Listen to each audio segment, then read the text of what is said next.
mate. I will say this about investing. Everything you do learn is cumulative. What I learned at 20 is useful.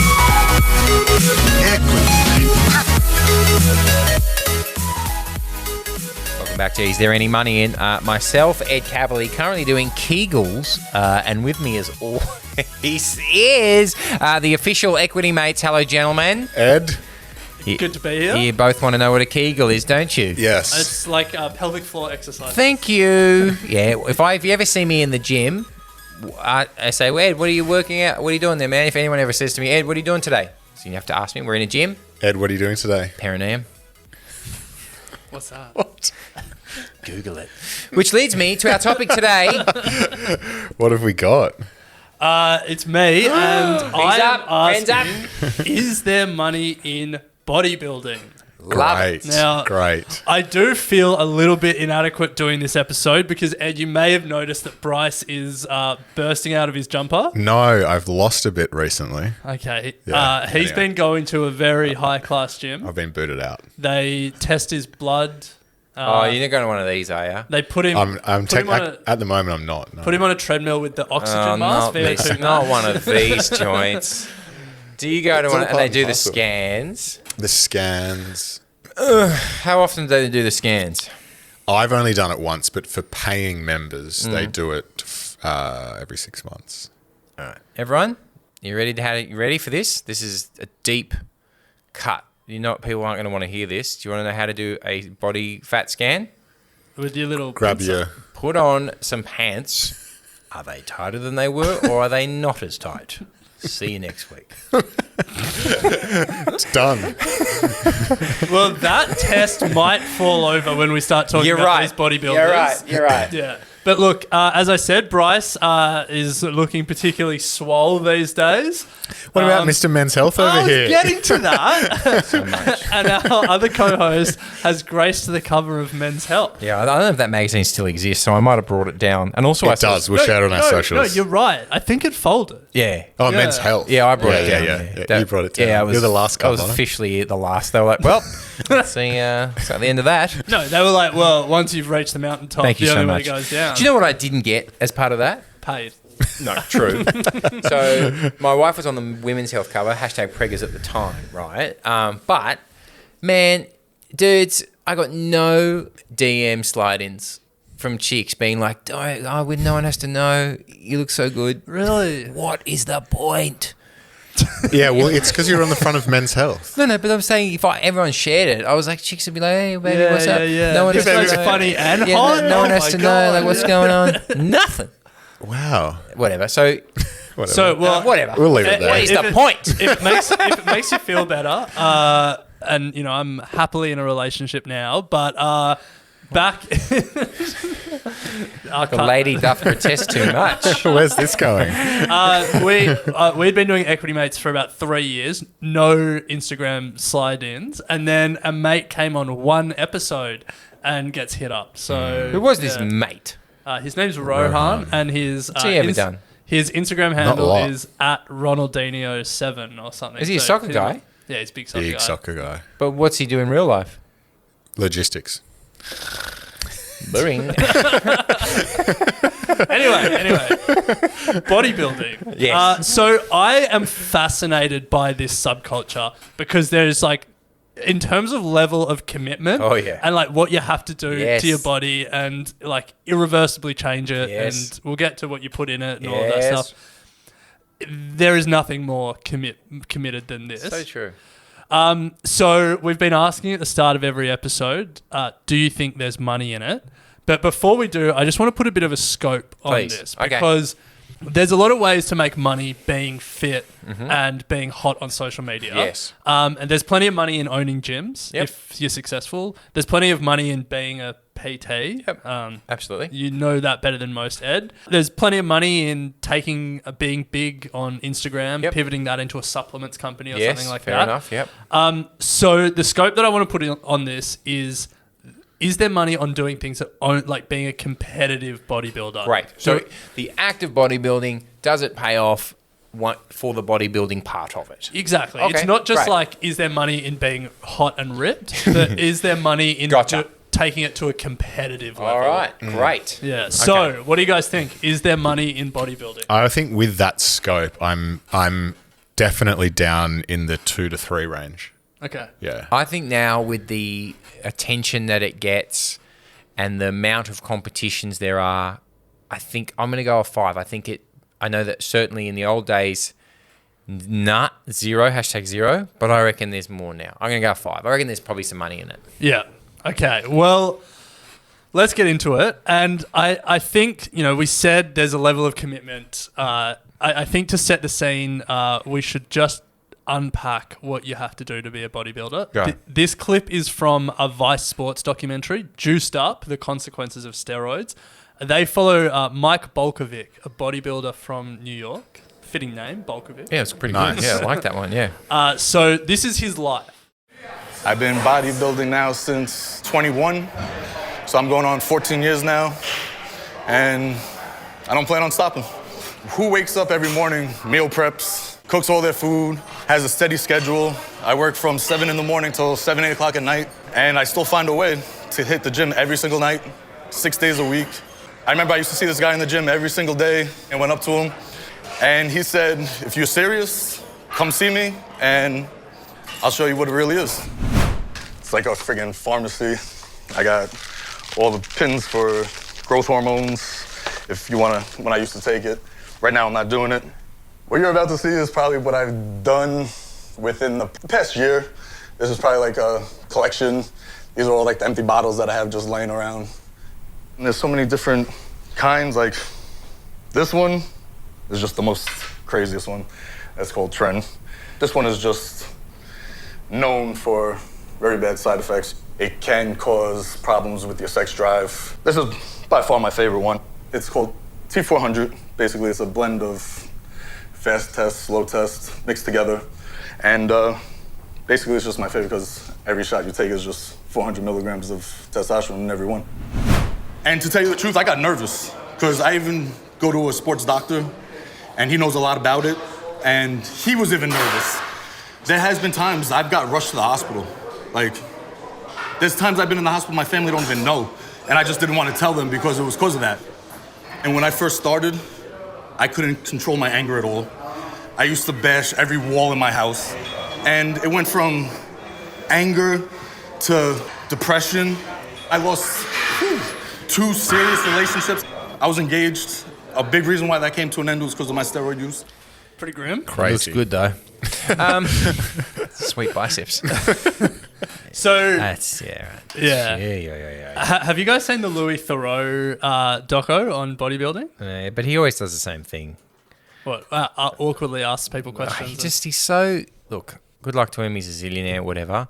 But I'm so tired of elite private school British people going and looking at wacky Americans or wacky people and doing this, asking a question and then just staring at them. If I ask you a question, so how is your relationship going? Really good. Thanks for asking.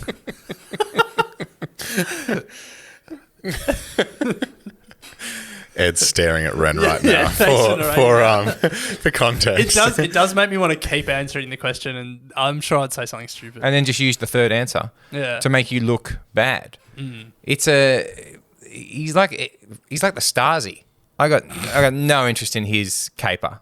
None. I just think it's so punching down. Everything he does punches down. And then when you hear him speak, well, I'm very interested in the edges of society. Fuck, mate. We know. You're very interested in the edges of society, i.e. people you think are stupider than you that you can make money from. Of all the hot takes I expected from this series of Is There Money In, it wasn't that Ed hates Louis Theroux. The technique. Good luck to him, etc. Yeah. But I don't know, do you guys, everyone love him? Everyone loves him, I go. I know everyone loves him. I guess, yeah. It's like the Channel 7 clip where they asked Tony Abbott, like, what were you thinking, Tony? Yeah, you're not and saying anything, back, Tony. You're not saying anything. Yeah, it's just so... Anyway, whatever. So So in Australia, the biggest bodybuilding competition was known as Mr. Australia. It's now known as the Australian Championships. But do you know what the biggest event in the world of bodybuilding is? It's got to be the Arnie one. Is it the Arnold Classic or Arnold- or the Olympia? The Arnold Classic is the second biggest. Wow, that's pretty good for him to establish it and get it to there. Yeah. Is it the IB something or other? World Championships? No, you got it. The IBF? Mr. Olympia. Mr. Olympia, yep, which okay. IFBB. There's so many It's different... worse than boxing. There's it's so many. unbelievable. Yeah. Divisions. Yeah, oh yeah. Like governing bodies Oh, that are it's all like crazy. competing. Yeah. It's crazy. But I think IFBB is the main one, International Federation of Bodybuilding. yeah. and so Mr. Olympia. So what do you think first prize for Mr. Olympia would be? God help me. I reckon like 75 grand. 100 grand. Yeah, so more than that, Oh. $400,000. Hey, that's good. Wow. Yeah. Wow. Okay. And you can win it more than once? Yeah, well, actually, the history of Mr. Olympia is big chunks of people winning it. Oh, long may they reign. Arnold reigned Yes. for a while, then like Phil Heath reigned for a while. Ronnie Coleman reigned for a Coleman, while. classic. Yeah. The first online bodybuilding superstar. Yeah. Ronnie Coleman. Yeah, He, there's some- he really was the first to go, what if I was just filming my workouts and people being mad for it? Yeah, he, there's footage of him that I was watching on Letterman or Yes. one of Yeah. those TV shows, and yeah, he was like a celebrity in his own right. Do you think the personality matters? Because they say it's half the muscles and half the posing, the sequencing, the personality on stage. And Ronnie Coleman has a great personality. Yeah. I feel as though, I don't know, at that... As in the like judges come in. Are they bit of thinking, all right, who else is vibe going of- Yeah, I think that. Yeah. I think so. You kind of have preconceived You notions know, about yeah, who they yeah, are. Yeah. You're preconditioned to like them. That's what I think. Yes. Yeah. So Ronnie Coleman was dominant for a while, and then Jay Cutler comes and beats him. Oh. And I've got this clip that talks about the amount of prize money Jay Cutler Great. won in his time. So Jay Cutler was a very successful pro. He obviously won a lot of pro shows. Let's talk about the main ones here. So Jay Cutler won 3 Arnold Classic titles. He won 4 Mr. Olympia titles. So for the Arnold Classic, he won the 2002, 2003, and 2004 Arnold Classics, 3-time Arnold Classic champion, each Arnold Classic paying out a total of $100,000 in prize money for first place, and also each Arnold Classic paying out a brand new Hummer each year. So Jay Cutler received 3 Hummers and also a $20,000 Rolex each year. 3 Rolexes. The Hummer valued at roughly $70,000. So we're looking at almost $190,000 from just the 3 Arnold Classic wins alone. It's quite a bit of value for the number 2 show in bodybuilding. So if we go on to look at Olympia titles, Jay Cutler won the 2006, 2007, 2009, and 2010 Mr. Olympia competitions. So in 2006 and 2007, he received $155,000 each year for his first place finish at the Mr. Olympia, the biggest title in bodybuilding. And in 2009 and 2010, he received $200,000 for each of those years. So just in prize money alone right there from winning the first and second biggest shows in bodybuilding, that's $1,010,000 just from that prize money. Now, if you add in the rough value of the cars that were given away as well, the 3 Hummers and the 3 Rolexes given away at the Arnold Classic, you're looking at about $270,000 additional dollars in value in prize money. So you're looking at $1,280,000 just in prize money from those shows. That's okay. Yeah. We've got ourselves $1 million there. So over $1 million, and that $1,010,000 didn't include the 3 Hummers that he also collected. Oh, wow. Yeah. So there's money in winning these competitions. All right. That's undeniable. Yeah, undeniable. Yeah. Which I don't think has always been the case.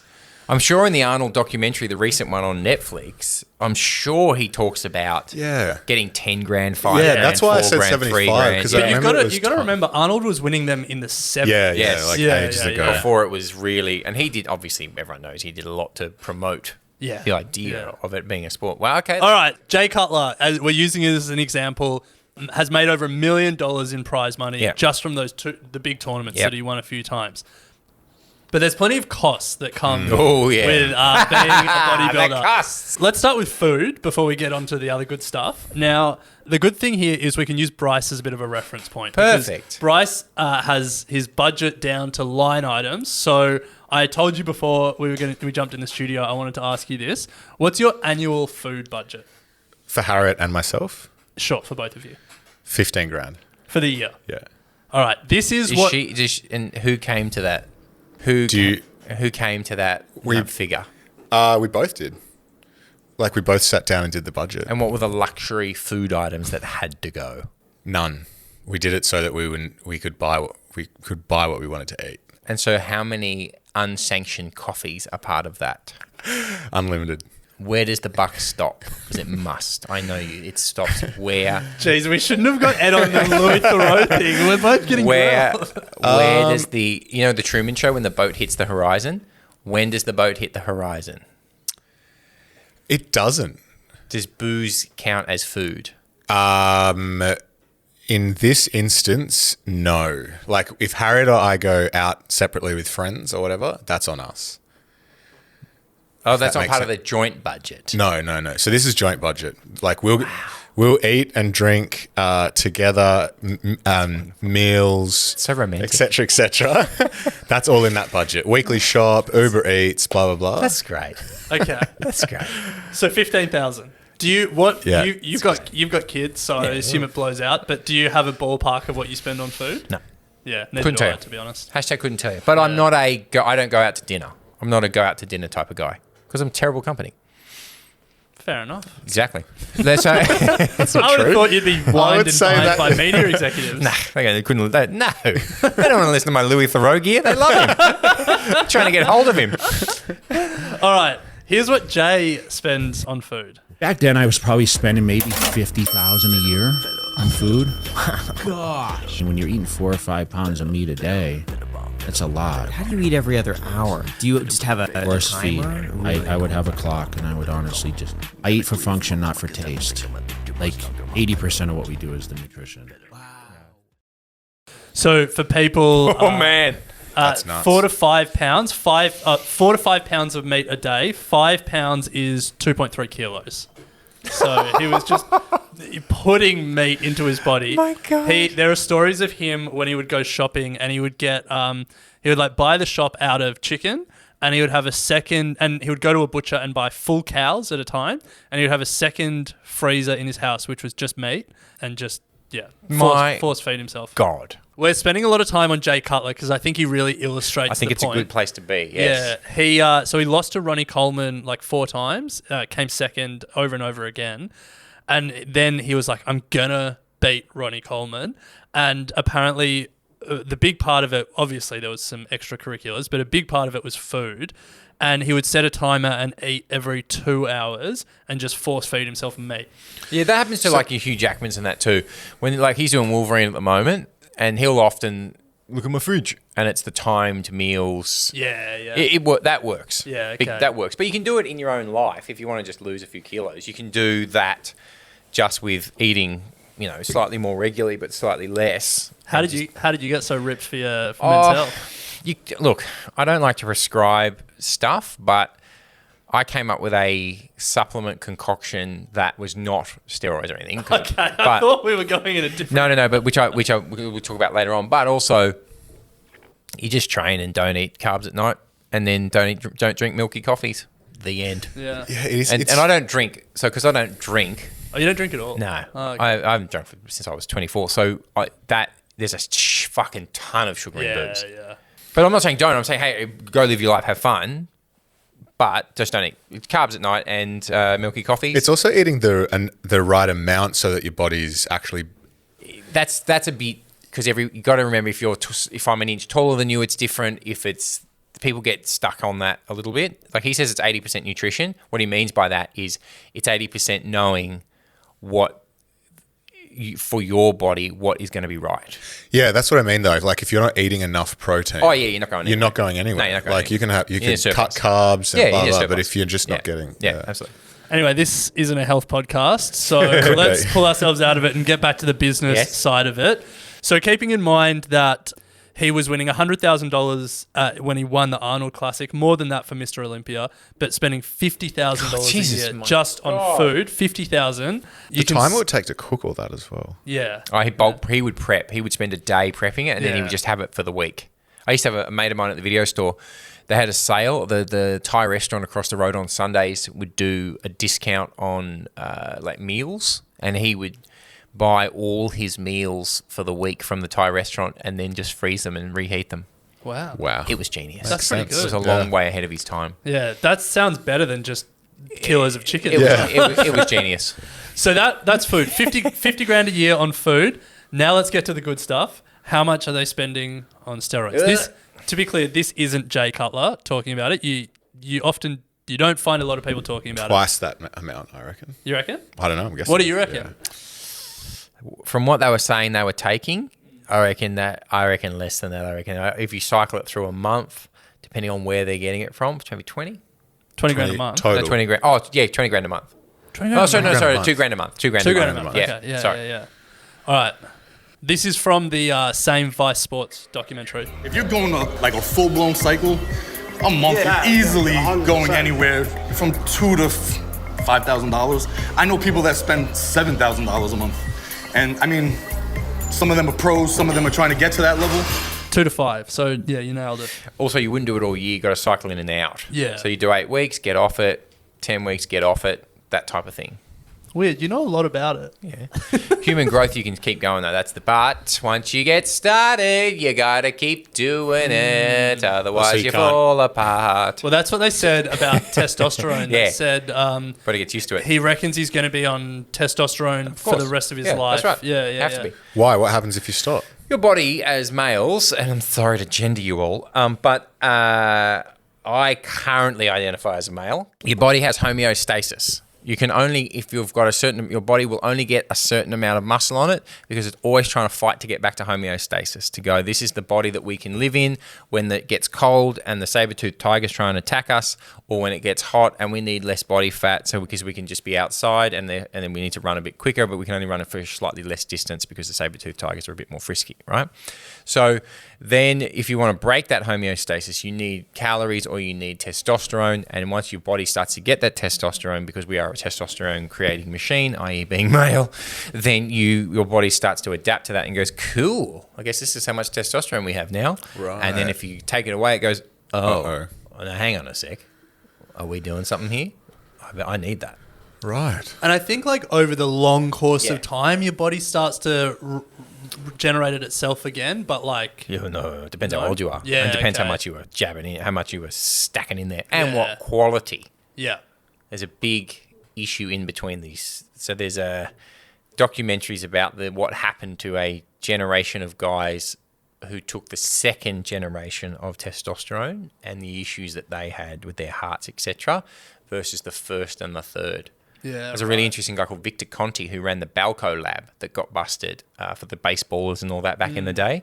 He's a very interesting guy to listen to talk about when he developed, quote, the clear, which was the anabolics that they couldn't detect at the Olympics, and then when they all got busted, and then what since happened to the athletes that were on that. That's a beauty. Wow. Yeah. Okay. So the business of winning Mr. Olympia or something Yes. like that, there's prize money on the line, but your costs are big. 50,000 on Yeah, food, massive. between 2 and 7 grand a month on steroids, but not for the full year, maybe another 20, 25 grand. But so today, Mr. Olympia is $400,000 prize money. So if you just do the maths there, you're still clearing a profit if you win. But the if you win is the big caveat because the prize money falls away massively. 2021, Mr. Olympia winner was Big Rammy is his nickname. He won 400 grand.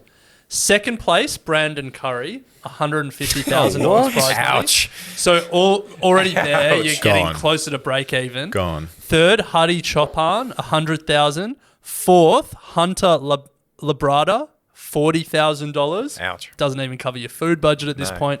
Fifth, Nick Walker, $35,000. And that's it. Top 5 or bust. Jesus Christ. Much like, like a lot of individual sports, you really are, you're not getting paid to compete, you're getting paid to win. Like UFC. But unlike, your golf or your tennis, where even if you're ranking a lot lower, you might get some cash, these guys are walking away with nothing. If it's top 5 or bust. And it's not like there's another golf tournament the next weekend. There's only a few big tournaments.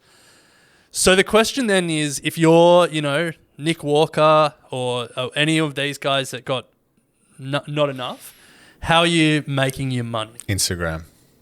Well, the scope for this was, we're not going to talk only. about, we're not going to talk about Supplements being deals. big on Instagram. Supplements deals. Sponsorship. Yeah, Yeah. And the world of sponsorship is unfortunately changing for bodybuilders because the 90s and the early 2000s were a golden Yes. age. And surprisingly, it wasn't because supplement companies were having a golden age. It's because print media was in its golden age. So when the rivers of gold of print media were still flowing. Bodybuilding mag, yes. Exactly. So there were apparently 2 major publications back in the day, Flex and Muscular Development. Yes. Can't say I've read either of them. Never heard of and them. When you watched Arnold's early years, one of his early business mentors and sponsors is the guy who published insert name of magazine he can't remember. Okay. But that was one of his big ways of getting out there, and once he convinced that guy that he was the man for him because of his personality and his looks, etc., the covers and the constant pages in this magazine. Look, everyone does this, but the classic stat about Arnold is that he was a millionaire before he made his first movie. Yeah. And it's from a lot of property, but the seed capital comes a lot from like what you're talking about. Yeah. I think, is there a movie on him?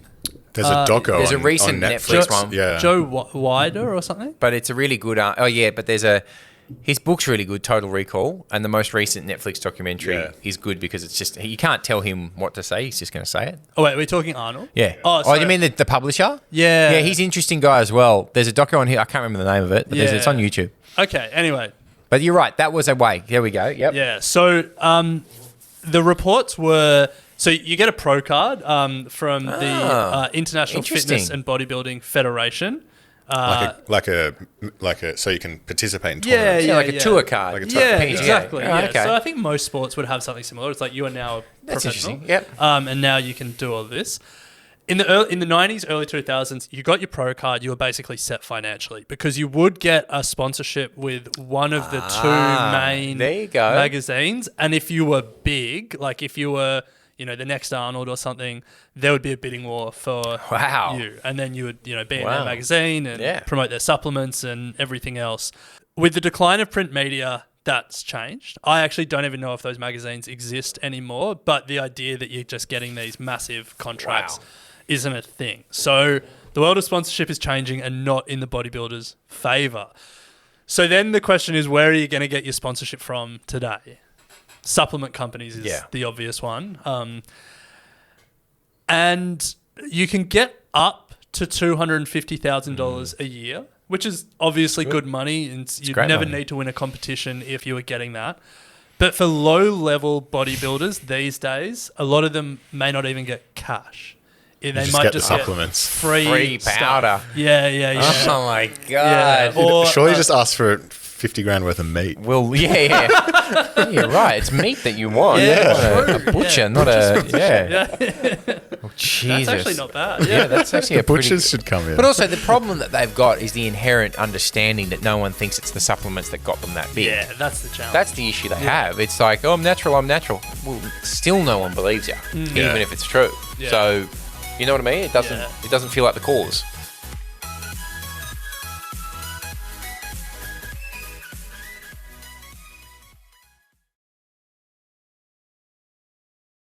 So Phil Heath, who won a few Mr. Olympias, he actually won 7 Mr. Olympias in a row. So he was, Oh he my was big. God. The reports are that he made 2 to 3 times as much from his sponsorships as from his Mr. Olympia. That makes sense. Yep. So like if you're at the top of the poll, if you're a Phil Heath or a Jay Cutler, you're winning the Mr. Olympia prize money and you're also getting all the sponsorship dollars. Yeah. And then everyone else is sort of getting nothing. Maybe a few tubs of protein. Yeah. So it's not great if you're not at the top. For the love of the game. Yeah. It's like that, isn't it? It's just that because that's a big part of it. They just like to be massive and ripped. Yeah, And yeah. you hear them whenever you hear bodybuilders talk, it's the lifestyle that they talk addiction. about. Yes, it's the feel. It's like golf. It's like guys who are addicted to going and playing golf as much as they possibly can. These guys love to lift and jab. In the Vice Sports documentary, the guy talks about how he just loves being seen as massive. See? And There you like go. walking out with Loves his it. girlfriend and Oh, everyone shit. being like, I don't want to fuck with that guy. He loves it. There you go. He's getting. So he's self-conscious Yeah. and he's Oh, yeah. There low must be an self-esteem. element of Yeah. self-consciousness. He Yeah, would yeah. be thinking about his body. all the time. He would never not be thinking about his Yeah, body. yeah. They're never. No. Remember Arnold in this thing, he's like, first time I've heard him say it actually. He's like, I would leave, I would see myself at one Mr. Olympia and I would look at my body and go, that's disgusting. Like they have what it's called Demons. body dysmorphia Yeah. in their mind or whatever. A lot, I'm not saying everyone, I'm saying that Arnold Schwarzenegger said he had it and I'm sure it's but also it's like whatever, like people get mad tattoos and nose rings and whatever. Do whatever you want Plastic to yourself. surgery. If you want to look away and feel away, whatever. Just, who cares? Yeah. So then the only other real moneymaker that I could think of was then like fitness modeling. And obviously that maybe falls out of our scope a little bit because, you don't need to be a professional bodybuilder to... but, a lot of the guys that were interviewed when I was researching were talking about how it opens up a whole new world of, I guess, like modeling opportunities and... Really? Yeah. I guess for these like bodybuilding sites and Yeah, stuff it doesn't like feel that. as though Uniqlo's... I was just thinking, like Sorry, it probably closes a few as well. men's shorts. Yeah, there's massive bodybuilders yeah. rolling in. Yeah. Venroy. I mean, maybe it's a whole new market. Yeah. Maybe it is. Yeah. But there's obviously like a lot of specific apparel brands and stuff for those ones. Gymshark, etc., Well, etc. we'll put a pin in Gymshark because we'll get to them. But there's one called like Gorilla Wear that I came across, which is just for bodybuilding. Okay. Unfortunately, being a fitness model, not super lucrative as well. When I was living in New York, I was doing personal training and working for a moving company on the side. And on my way home, walking to the train, I got scouted by an agent at a modeling agency. He said, hey, you should go to this place right now. Tell him I sent you. And I was like, what? It was weird, but it was on my way home. So I said, hey, what I got to lose? I walked in there and I got the job, and the job paid me $500 for one day of work. And now at the time, I thought that was a lot of money. So I started to pursue it, and I signed with that agency, and I started getting jobs everywhere. Nike, Adidas, Puma, Brand Jordan. It's cool money when you get the job, but there's not as many jobs. So I would get jobs here and there, but I wasn't really making real money. I still had to do other jobs on the side. At my peak, I probably made $5,000 a month, but then that would fluctuate so much that over the year, I probably averaged under minimum wage. I'd probably advise against it. There's a lot easier ways to make a lot more money. Modeling is competitive. Yeah, yeah. Wow. And $5,000 a month that is peak compared to what you got to do, what you got to pay to do absolutely. it. Yeah. Wow. So let's put a pin in it here. Yeah. Do you feel like there's money in bodybuilding? No. I feel there's more than I thought. Yeah. I think the prize money is higher than I thought. And I reckon if you looked locally, you would go, okay, yep, I think these guys are going to do it anyway. I think it's one of those. Yeah. No one's part-time bodybuilding who want to try and compete. Your life is this. Yeah. But I reckon there's lifestyle bodybuilders who don't give a about competing. That's, I would, yep, 100%. So they're on the majority of them. Yeah, Yes. they're on Yeah. the roids, they're eating, they're in the lifestyle, but they're not going for Mr. Olympia. Yeah, true. Yeah. I was at a 5. I reckon I'd stay there. I think there was... Me too. Yeah, there's more than I thought, but overall, nah. No, guys, I'm mate. staying at 3 purely because it's for the top 2 competitions globally for the number 1 person. Yeah, you're right. When you say it like that, it doesn't sound too good. There's Like money that I thought was more than it would be, but then you're done. Every Is There Money, and we've done so far, horse racing, movies, now bodybuilding. The takeaway is it's There's a tail. it's a triangle, Yeah. and at the very pointy end of the triangle, there's money. Yeah. It just feels like bodybuilding is particularly pointy. Super pointy. Yeah, super pointy. Yeah, absolutely right. Yeah.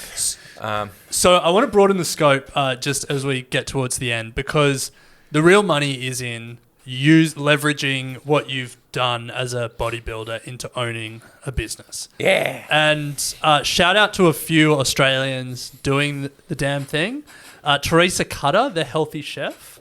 You guys heard of her? No. So I actually hadn't, but Alice told me about her.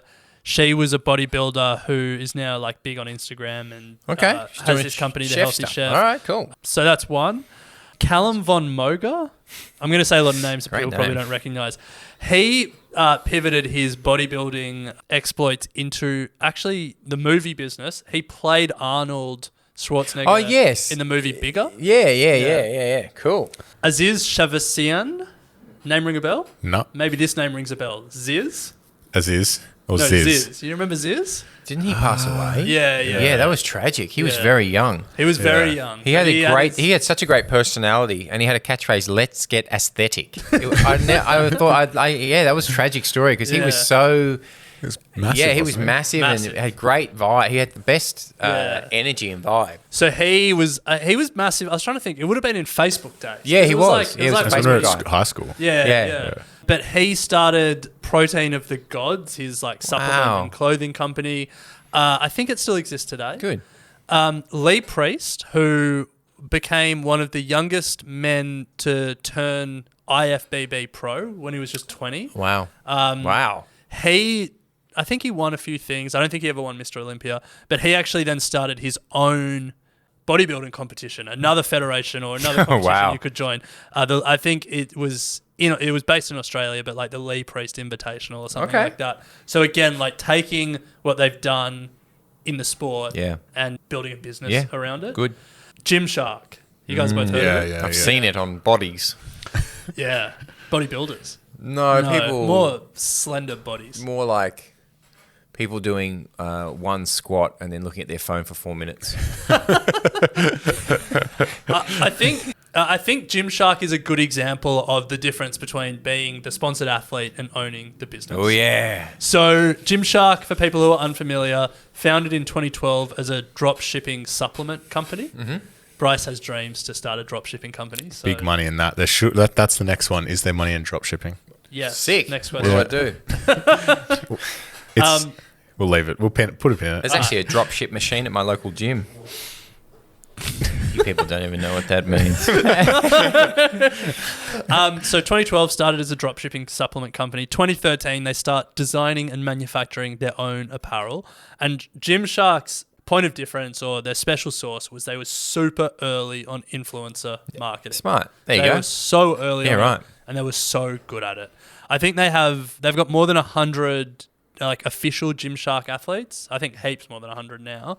The average official Gymshark athlete makes between $6,000 and $10,000 per month. Oh Tells wow. you something. That's great. It tells Yeah. you what they're making. The top Gymshark athletes, and this is from sponsorship and like referrals and stuff like that, makes up to $100,000 a month. Wow. So Wow. You're clearing more than $1 million a year just being a That's amazing. Gymshark athlete and having a massive Instagram following. Not bad. In 2020, US private equity firm General Atlantic bought about 20% of Gymshark and gave it more than $1 billion valuation. Wow. And in that same year, Gymshark did 440 million pounds of revenue. Wow. So in less than a decade, they've gone to almost that's a $500 lot. billion in revenue. Wow. Yeah. That's a lot. Yeah, just on the back of influencer marketing. Mm. So, like, you can make good money as an influencer, but you make great money owning the business behind the influencers. So that's probably the takeaway, and that's probably a takeaway for a lot of these things. There is some money in it, but there's a lot more money in owning the business behind the thing. Yeah. And I think, to close it out, you can look at the list of the wealthiest bodybuilders of all time, and it probably illustrates how little money is in the sport. Wealthiest bodybuilder of all time, Arnold. Want to guess how much? Well, Yeah, I but mean, yeah, from bodybuilding, just or his- No. It's easy. Over $500 million, easy. 300 million. No way, that's But- low. You reckon? That's low. Well, take it up with the random Can do website it. I looked up. But obviously, most of his wealth came from acting, Yeah. being the governor of California. Although, actually, you know what? I Property. might take that back because he did that. He did the governor job for 8 years, and he didn't make a film in his prime. So that would have actually cost him. He would have made $60 million a year doing films, at very least 30. So, or at the very least 20. That's probably cost him $150, $200 million doing that job. Did he also get divorced? Wasn't he divorced again. Hey, what? He can't have a baby with the housekeeper? Well, he can, but he will probably get divorced as a result. Bloody crucible. Bloody witch trials. So anyway, Arnold, number 1. Number 2, a guy called Rich Gaspari, but most of his $90 million. Yeah. Well, most of his wealth came from starting the company, Yes. Gaspari Nutrition. God. Jay Cutler, who we've spoken about, $30 million. It's pretty good. Number 3, yeah. And he's been big in media since, like bodybuilding media. I've seen and heard him before. Yeah. Ronnie Coleman, number 4, at $10 million. 4th wealthiest bodybuilder of all time, and we're down to $10 million. And rounding out at number 5, Gary Stridham at $8 million. Wow. So you can just see how much like the prize money at Mr. Olympia, the wealth really tails off very quickly. Wow. No money in it is my takeaway. Yeah, I'm dropping it. Yeah. I'm going to 4. I have 3. There's nothing in this. It's probably on par with gold medals. It's pretty true. But what you have to do to get to the point where you could be considered as someone who would go on stage and try and compete, the Hundreds cost, of thousands. the time, you can't do anything else. No. The lifestyle, Yeah. I'm down to 1. There is no money in this. Yeah. But chicks dig it. I don't think they do. Do they? You got no Certain chicks. Instagram DMs. Certain chicks. Oh my God, chicks don't dig it. I don't think they do. Anyway. You have been listening to an Equity Mates Media production. In the spirit of reconciliation, Equity Mates Media acknowledges the traditional custodians of country throughout Australia and their connections to land, sea and community. We pay our respects to their elders past and present and extend that respect to all Aboriginal and Torres Strait Islander peoples today. This podcast is intended for education and entertainment purposes. Any advice is general advice only and has not taken into account your personal financial circumstances, needs or objectives. Before acting on general advice, you should consider if it is relevant to your needs and read the relevant product disclosure statement. And if you're unsure, please speak to a financial professional. The hosts of this podcast and their guests may have positions in the companies mentioned. Equity Mates Media operates under an Australian Financial Services Licence 540697.